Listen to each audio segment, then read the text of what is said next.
Back in the late 30s, around the beginning of World War II, comic books became a massive success, especially after the arrival of Superman, Batman, and Marvel heroes like Captain America.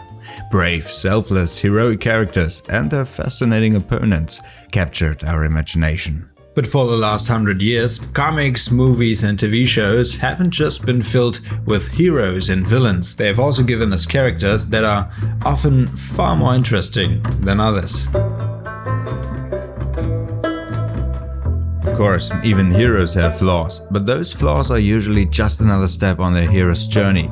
Anti-heroes, however, are different. Unlike Captain America, an anti-hero isn't built around overcoming their flaws. Instead, those flaws, usually moral ones, are a core part of who they are. The goal isn't to become a better person, it's to be a hero despite them. Deadpool is selfish and brutally violent, yet somehow still ends up fighting on the right side. Tony Soprano is a ruthless mafia boss, but also a family man. John Wick's quest for revenge, Walter White's descent into a completely different life. They are all fantastic examples of anti-heroes, but with these characters we're only watching their stories unfold. Things get much more interesting once we're the ones holding the controller. Commander Shepard, Arthur Morgan, Geralt of Rivia, Nico Bellic. Each of these games gives us a different level of control over its anti-hero. We don't just identify with them anymore. From this point on, we're shaping the story ourselves. But how much freedom does the player really have? In GTA 4, there aren't many meaningful choices until the very end. No matter which ending you choose, Nico survives, but the personal loss is devastating either way. Whenever a game lets us make decisions that truly affect the story, we're still experiencing that story through the eyes of the protagonist, because our decisions become their decisions, at least the ones the game actually allows us to make. In games like The Witcher or Red Dead Redemption, countless hidden morality systems and mission outcomes are constantly shaping a slightly different world for every player. Characters change, small details change, the consequences of our actions change, but the main story always stays the same. With a Witcher or an outlaw, it's not just interesting to see their good side, it's also fascinating to find out just how far their dark side can go. How far can Arthur Morgan fall? He can insult everyone back at camp, shoot innocent strangers, spend all day robbing stagecoaches, and somehow it still fits the life of a gang full of outlaws and murderers. Yet Arthur shows his better side when it really matters, and in the end, he stands on the right side. He's probably one of the greatest characters ever written for a video game, but he isn't the most complicated one. So, how do you write a story about an anti-hero who isn't just trying to save himself, but the entire galaxy? Multiple species live in Mass Effect, and for the most part they coexist peacefully. The highest governing body is the Council. They're the ones who appoint Spectres, elite agents with extraordinary authority, trusted to protect the galaxy. Shepard becomes the very first human Spectre. The threat? An ancient alien race known as the Reapers. Every 50,000 years they return through the mass relays to harvest every advanced civilization in the galaxy. We only know they are coming because the civilizations before us managed to leave behind warnings. So the objective is clear, not just to stop the Reapers, but to break this endless cycle of destruction once and for all. To achieve that, we don't simply follow a linear story with Commander Shepard. We actively shape it ourselves. But at the same time, everything still has to fit within the framework of a coherent narrative. So the developers had to come up with something special. A decision-making system. And the perfect starting point. We don't begin our journey as a rookie cadet, we start as a commander and very quickly become Spectre. That gives us almost unlimited authority. The Council doesn't order us around, it makes recommendations. In the end, the decision is ours. That immediately gives us room to breathe as players. It gives us freedom, moral freedom, and of course, power. Power we need for the choices ahead. But if the goal has already been set, what are we actually free to decide? Well, mostly how we get there. Which of our squad mates won't be standing beside us anymore, either because we lost them in the heat of the moment, or because we were forced to choose between two of our closest allies. Whether we shoot a friend, simply because they've completely lost control for a moment, whether century-old conflicts are finally resolved peacefully, or not. and we decide who we want closest by our side. This is where Mass Effect truly shines. Difficult decisions have real consequences, sometimes just a few seconds later, sometimes not until the final game of the trilogy. To make all this work, Mass Effect uses its iconic dialogue wheel, and these are the options we get: Paragon, the ideal hero, and Renegade, the rebel. And then there's the more neutral approach in the middle, along with special interruptions like charming someone or threatening them. But you never can go completely, of course, and that means even a constantly grumpy, aggressive, antisocial renegade Shepard fits still into the story.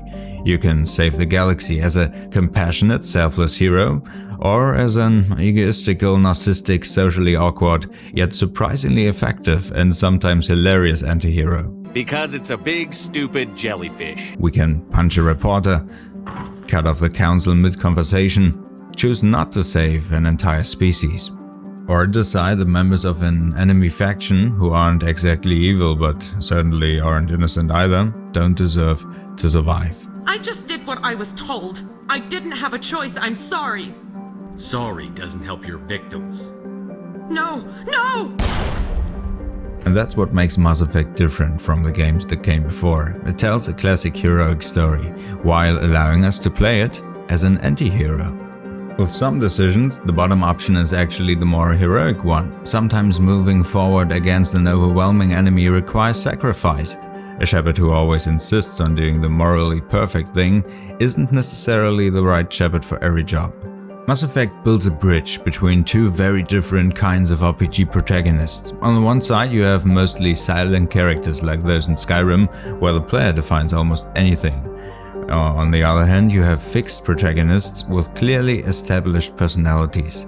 Shepard lands somewhere in between. The game encourages you to play as a noble hero and anti-hero, or anything in between. And since it's often impossible to know which choice will turn out to be the better one, every player experiences Mass Effect a little differently. But then, Mass Effect stops just short of taking the final step. Even though every player reaches a different ending, there are all variations of the same conclusion. The enemy finally reveals itself to Shepard and presents one last choice: destroy the Reapers, take control of them, or merge organic and synthetic life into something entirely different. But every decision we made up until this point suddenly becomes irrelevant. Only this final moment matters.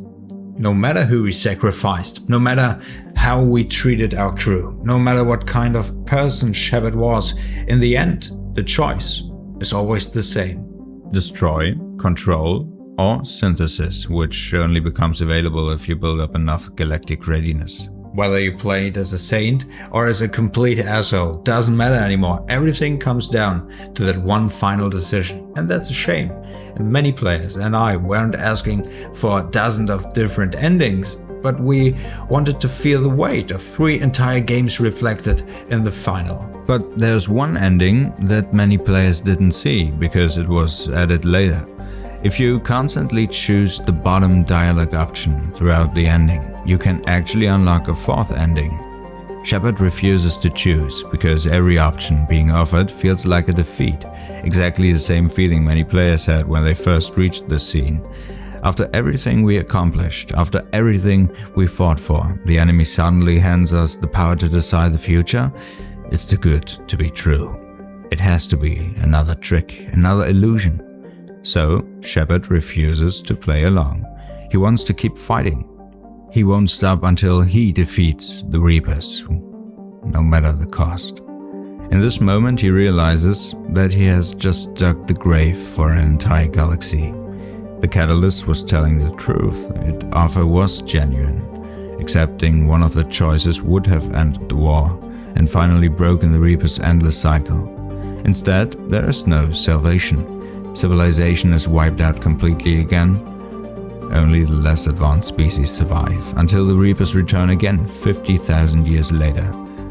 All that's left behind of us, a few messages for the next cycle. Warnings, fragments of hope. And so the cycle begins again. So throughout our journey, the choices between good and not so good shape the world around us. They even influence parts of the ending, which of our friends are still alive, or if any, who's standing beside us in the final cutscene. But when it comes to the ending itself, only the very last decision truly matters. A decision the player has been trained for across 3 entire games. Hero at the top, anti-hero at the bottom. After dozens of hours, most players had internalized that pattern. So when the final dialogue appeared, the choice felt obvious. After all, we had no idea this would be the decision that determined everything. Every option at the top ends with Shepard sacrificing himself for the greater good. The current civilizations survive, and Shepard becomes a true hero.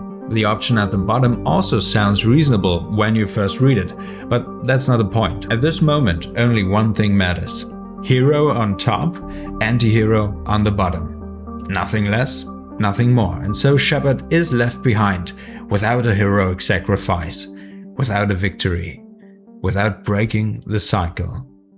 The galaxy falls, and history repeats itself.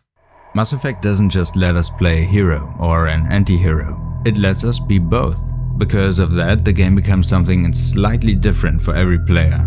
For some, it's a classic Captain America-style story about saving the galaxy. For others, it's something far more interesting. And honestly, I'm kind of glad that during my first playthrough, I didn't suddenly become a hero at the last moment. Heroes inspire us. They are role models. They save the day, and every once in a while we all get to be one. But I found myself relating much more to a Shepard who gives everything up in the end, because somehow that version of the story just makes sense. When your enemy is so unimaginable powerful, so far beyond anything a single commander and all of his choices could ever hope to overcome. A gigantic enemy that, no matter how hard this cycle will fight back, will return again in another 50,000 years.